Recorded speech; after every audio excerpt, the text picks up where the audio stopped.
Assalamualaikum warahmatullahi wabarakatuh. Selamat pagi dan salam sejahtera untuk kita semua. Perkenalkan, nama saya Wiwi Rosiana.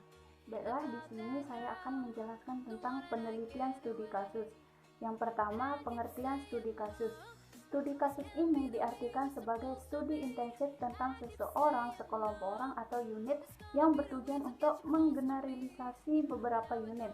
Penelitian studi kasus adalah laporan informasi deskriptif tentang data penelitian percobaan atau eksperimen, proyek, peristiwa, atau analisis. Adapun tujuan dari penelitian studi kasus secara umum yang pertama yaitu menggambarkan situasi individu, yang kedua mengidentifikasi masalah-masalah utama dari kasus yang diteliti, yang ketiga menganalisis kasus-kasus menggunakan konsep-konsep teoritis yang relevan dari unit atau disiplin ilmu tertentu, dan terakhir yang keempat yaitu merekomendasikan tindakan untuk kasus tertentu. Selanjutnya yaitu karakteristik dari penelitian studi kasus. Yang pertama, menempatkan objek penelitian sebagai kasus. Yang kedua, memandang kasus sebagai fenomena yang bersifat kontemporer. Yang ketiga, dilakukan pada kondisi kehidupan sebenarnya. Yang keempat yaitu menggunakan berbagai sumber data, dan yang kelima yaitu menggunakan teori sebagai acuan penelitian. Pada pemilihan sampel dapat dilakukan dengan dua cara, yaitu purposive sampling dan snowball sampling. Dan yang kelima yaitu di sini pengumpulan data dapat dilakukan dengan melalui wawancara, observasi, studi dokumentasi, dan focus group discussion. Selanjutnya kita akan membahas tentang penelitian kualitatif.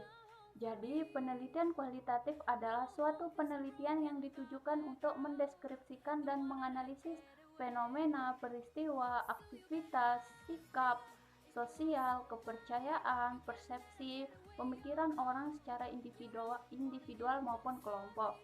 Pengertian penelitian kualitatif menurut beberapa ahli. Yang pertama, menurut Saryono 2010 mengatakan bahwa penelitian kualitatif adalah penelitian yang digunakan untuk menyelidiki, menemukan, menggambarkan, dan menjelaskan kualitas atau keistimewaan dari pengaruh sosial yang tidak dapat dijelaskan, diukur, atau digambarkan melalui pendekatan kualitatif.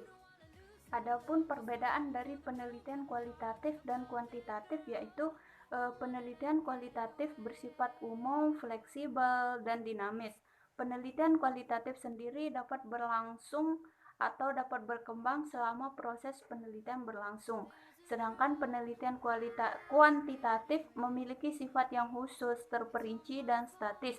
Alur dari penelitian kuantitatif sendiri sudah direncanakan sejak awal dan tidak dapat diubah lagi. Selanjutnya, analisis data. Kualitatif dapat dianalisis selama proses penelitian berlangsung, sedangkan kuantitatif dapat dianalisis pada tahap akhir sebelum laporan. Nah, istilah subjek penelitian, kualitatif memiliki subjek penelitian yang biasa disebut dengan narasumber, sedangkan kuantitatif memiliki subjek penelitian. Adapun tujuan dari penelitian kualitatif yaitu memperoleh pemahaman mendalam, mengembangkan teori, mendeskripsikan realitas dan kompleksitas sosial. Sedangkan tujuan dari penelitian kuantitatif yaitu menjelaskan hubungan antar variabel, menguji teori, melakukan generalisasi fenomena sosial yang diteliti. Selanjutnya yaitu perbedaan observasi partisipan dengan non-partisipan.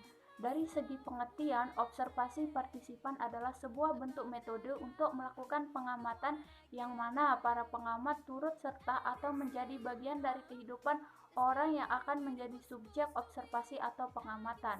Sedangkan observasi non-partisipan adalah sebuah bentuk metode untuk melakukan pengamatan yang mana pengamatan tidak termasuk ke dalam sebuah kehidupan subjek pengamatan, dan pengamat berkedudukan sebagai seorang observer dan hanya akan melakukan pengamatan. Selanjutnya yaitu teknik pengumpulan data dalam penelitian kualitatif. Teknik yang pertama yaitu teknik observasi. Teknik observasi adalah teknik pengumpulan data dengan cara peneliti melakukan pengamatan langsung di lapangan. Selanjutnya yaitu teknik interview atau wawancara. Wawancara adalah pengumpulan data dengan mengajukan pertanyaan secara langsung oleh pewawancara kepada responden dan jawaban responden dicatat atau direkam. Selanjutnya, teknik yang ketiga yaitu teknik kuesioner. Kuesioner merupakan suatu teknik pengumpulan data secara tidak langsung atau peneliti tidak langsung bertanya jawab dengan responden. Teknik kuesioner ini biasa juga disebut dengan angket. Teknik angket adalah teknik pengumpulan data dengan cara mengajukan daftar pertanyaan yang harus diisi oleh responden.